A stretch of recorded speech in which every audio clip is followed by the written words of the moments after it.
À la une ce soir, la réouverture de la voie de détour qui mène à la Riviera 2. Les ordures ménagères et les branchages avaient occasionné sa fermeture. Au sommaire également, l'inauguration aujourd'hui du nouveau siège de la Caisse nationale de prévoyance sociale dans la commune du Plateau. Enfin, la présidentielle au Mali, l'ADEMA veut convaincre les ressortissants maliens résidant en France. Bonsoir à tous et merci d'être avec nous pour ce nouveau journal sur RTI 2. Fin aujourd'hui de la 5e conférence internationale de Tokyo sur le développement de l'Afrique, la TICAD.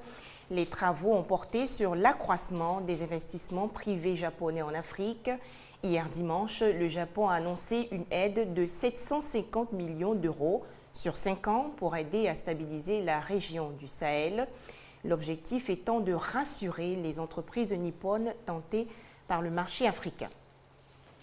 Le sommet de la TICAD s'est donc achevé aujourd'hui à Yokohama au Japon. Une quarantaine de chefs d'État africains a participé aux travaux.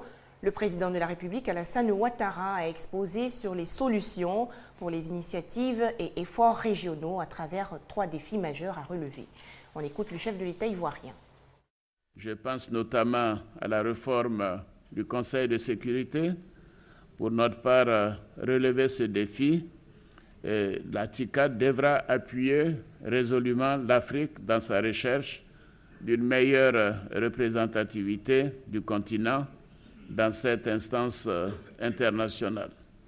Le deuxième défi consiste à doter nos organisations régionales et sous-régionales de moyens indispensables au maintien ou à l'imposition de la paix dans leurs espaces.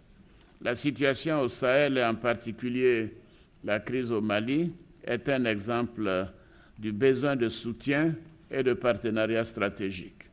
Le rôle de la CEDEAO a été déterminant dans la mobilisation de la communauté internationale en faveur du Mali, marquée notamment par l'adoption par le Conseil de sécurité des Nations unies de la résolution 2100 créant la MINUSMA. La CEDEAO a cependant été très vite limitée par le manque de moyens financiers et de capacités logistiques.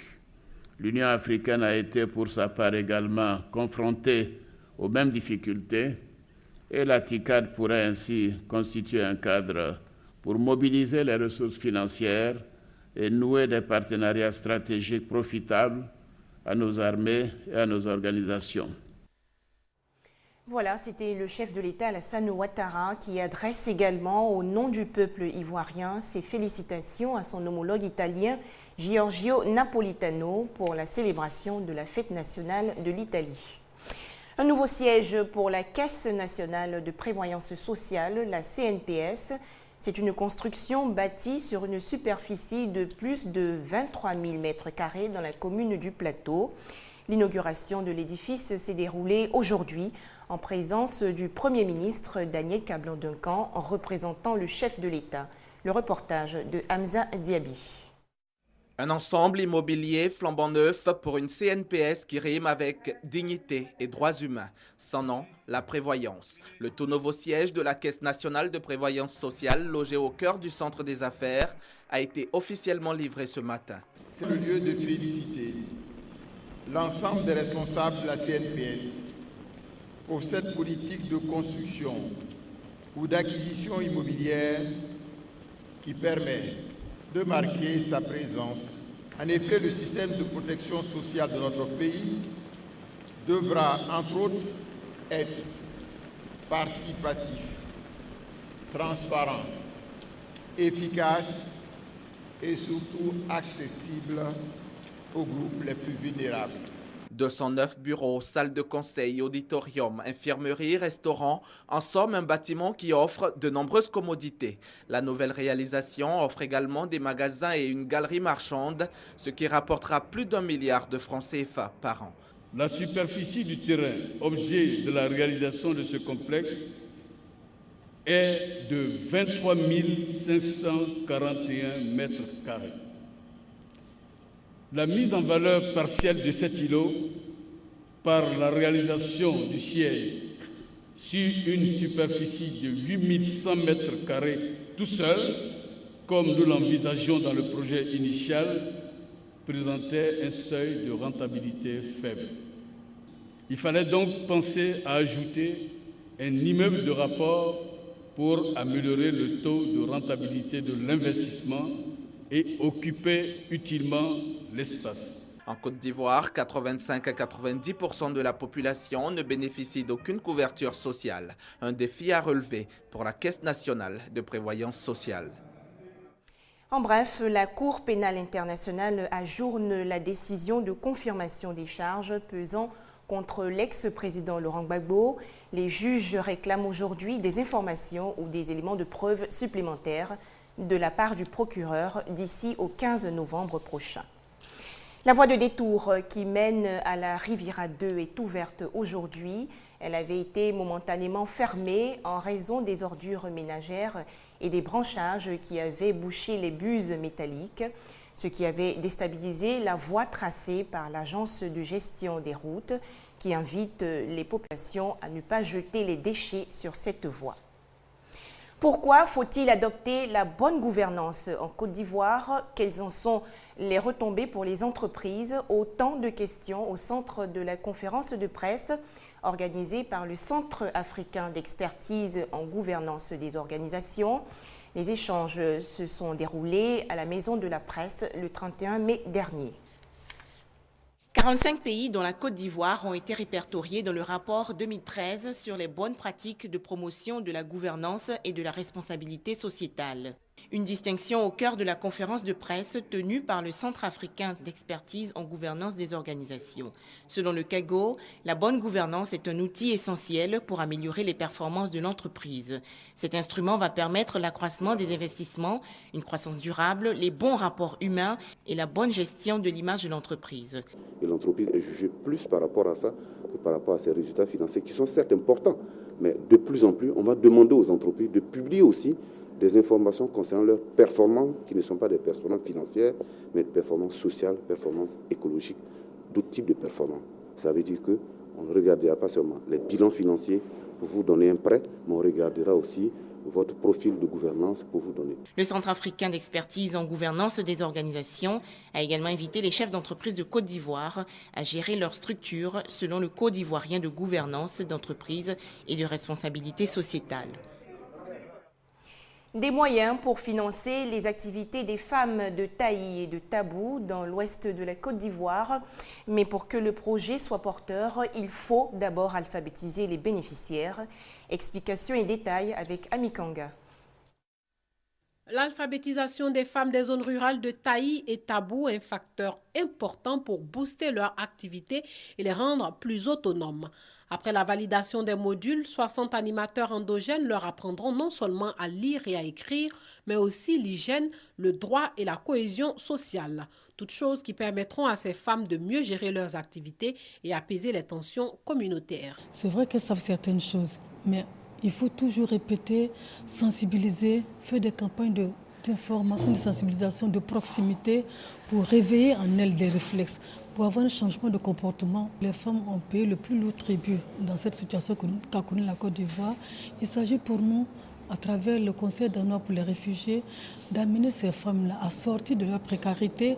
Cette action est initiée par le Conseil danois pour les réfugiés en collaboration avec l'Office humanitaire de la Commission européenne ECHO. Ce qu'on a constaté, c'est le grave déficit qui est sur les femmes en termes de connaissances, de niveau d'alphabétisation, niveau d'éducation. Et donc on a décidé, à suite d'une analyse des besoins, de procéder à des formations de ce qu'on appelle l'alphabétisation fonctionnelle pour permettre à ces femmes-là d'acquérir des compétences, des notions de base dans ce qu'on appelle les compétences de vie, notamment la santé maternelle, aussi bien leurs droits, les droits des enfants et aussi la conduite des activités génératrices de revenus AGR. Environ 2000 femmes sont concernées par ce projet qui va durer 6 mois.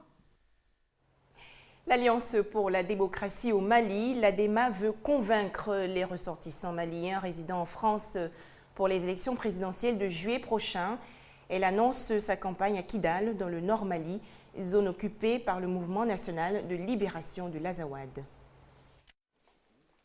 Il vient convaincre les Maliens de Paris et solliciter le soutien du Parti socialiste au pouvoir en France.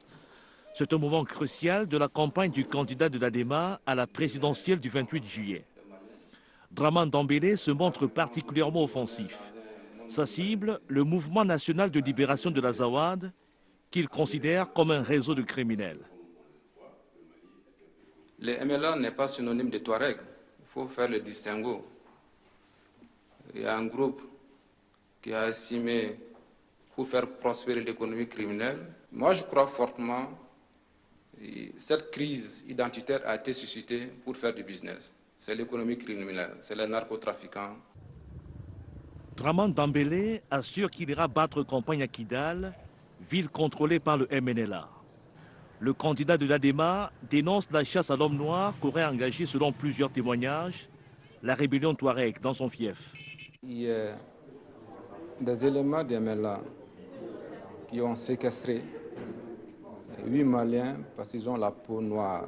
Quels qu'en soient les prétextes, moi j'assimile ça à un délit de faciès parce qu'on a la peau noire, on est dans un processus de dialogue intermalien, qu'on soit dans un chemin de mettre de l'huile sur le feu. Et c'est là inacceptable et inadmissible. Bien qu'intraitable vis-à-vis du MNLA, Draman Dembélé se présente comme le candidat du rassemblement. Sa première mesure, s'il est élu président de la République, visera à réconcilier les Maliens. En Turquie, c'est la poursuite des vives contestations populaires malgré la répression policière. Des milliers d'opposants au gouvernement turc manifestent depuis vendredi contre le vote d'une loi qui restreint la vente d'alcool dans le pays. Un calme très précaire régnait lundi matin à Istanbul après une nouvelle nuit de violence et d'émeutes. Des milliers de manifestants ont de nouveau affronté les forces de l'ordre la nuit dernière autour de la place Taksim, lieu d'un projet immobilier contesté. Le mouvement de colère, né il y a 4 jours à Istanbul, a gagné dimanche Ankara et Izmir, signe d'un malaise plus profond dans le pays. Le projet de centre commercial à l'origine du conflit a vite laissé la place à une contestation du gouvernement et de ses méthodes jugées autoritaires. Les manifestants ont promis de maintenir la pression contre un pouvoir accusé de réduire les libertés individuelles.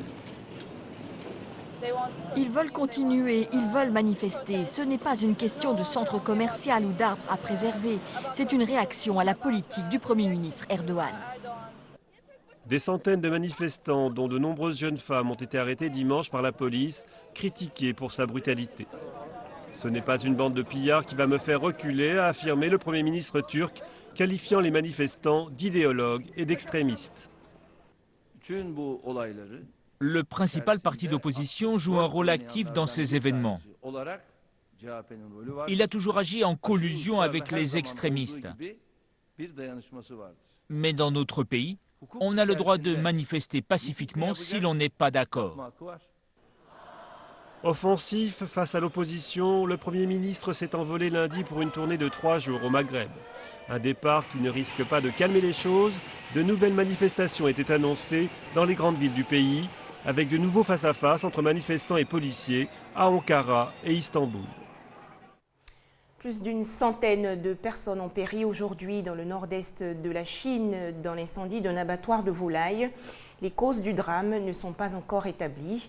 À noter que c'est le sinistre le plus meurtrier depuis une douzaine d'années dans le pays. C'est le sinistre le plus meurtrier en Chine depuis 10 ans. Plus d'une centaine de personnes sont mortes lundi dans l'incendie d'un abattoir dans la province du Jilin. Le feu s'est déclenché vers 6 h du matin. Court-circuit ou fuite d'ammoniac, on n'en connaît pas encore l'origine. La configuration complexe du bâtiment et les sorties très étroites ont ralenti le travail des secours. C'est la fin de ce journal. Merci à vous de suivre RTI2.